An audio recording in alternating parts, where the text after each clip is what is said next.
আসসালামু আলাইকুম। বাইরে যাইতেছি বিকেলে, শুভেচ্ছা রইল সবার জন্য। চলেন দেখি কোথায় যাই আমরা, আসেন আপনারা। আমি ঘড়ি আনি নাই।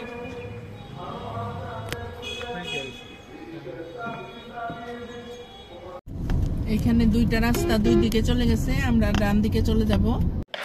হ্যালো গাইস, আমরা চলে আসছি মানিকগঞ্জ একটা জমিদার বাড়িতে, তেওতা। এখন আমরা দেখবো একটু ঘুরে জমিদার বাড়িটা কেমন। চলেন আপনারাও আমাদের সাথে। এখানে একজন পাপড় ভাজতেছে।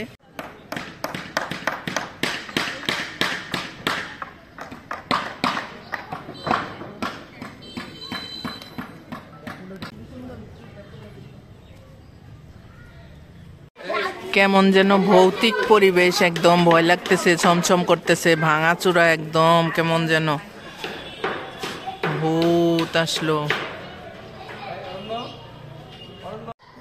খুব সুন্দর কারুকার্য, নকশাগুলো অনেক সুন্দর, এগুলো সংস্কার করে রাখলে অনেক সুন্দর হতো। আমরা উপরে উঠে আসছি, উপরে দেখতেছি একটি অনেক মানুষ আসছে উপরে, এই জন্য একটু ভাঙাচুরা দিয়ে উপরে উঠে আসলাম দেখার জন্য। আমরা এদিক দিয়ে একটু উপরে উঠে দেখবো, একদম ছাদে গিয়ে দেখি কেমন লাগে।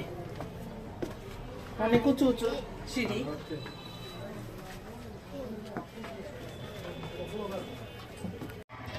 আমরা ছাদে চলে আসছি এখন উপরে।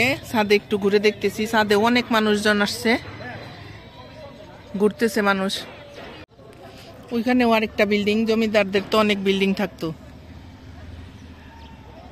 অনেক সব ভাঙাচুরা হয়ে গেছে গা। ওইদিকে মন্দির আছে, ওদিকে যেতে দেয় না, ওদিকে একটা কি অফিস যেন আছে। আমরা ছাদ থেকে নেমে আসলাম।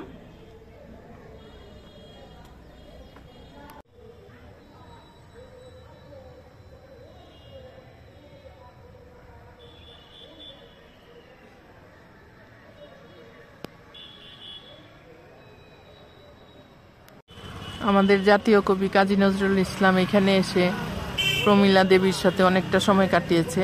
নজরুলের আর প্রমীলা দেবীর ছবি খোদাই করে বাধাই করে রাখা আছে এখানে। প্রত্যেক জমিদার বাড়িতেই কয়েকটা করে পুকুর থাকে, এটা একটা পুকুর। তার মধ্যে নজরুল প্রমীলার অনেক স্মৃতি বিজড়িত একটা পুকুর এটা। এই পুকুরের একটা সুন্দর নামও আছে, কোহেলিকা।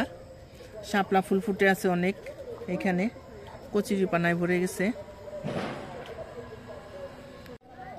এটা একটা পাঠাগার, নজরুল প্রমীলা পাঠাগার।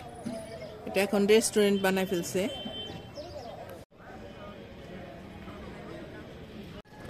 বাড়িটা সংস্কার করে রাখলে অনেক সুন্দর দেখা যেত, ছবিতে কত সুন্দর লাগতেছে। এখানে অনেক জিনিসপত্র নিয়েও বসছে, মাটির জিনিস আছে, ফুল আছে, ওদিকে ফুচকার দোকান আছে। আমরা এখন চলে যাইতেছি।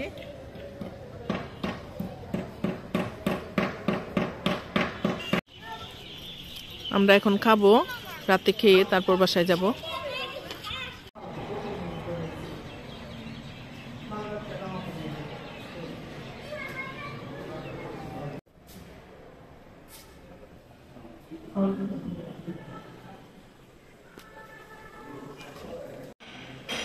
আমাদের খাবার চলে আসছে, আমরা এখন খাবো।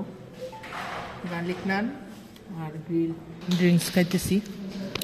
দুইটা লাচ্ছি, একটা ড্রিঙ্কস নিয়েছি আমি।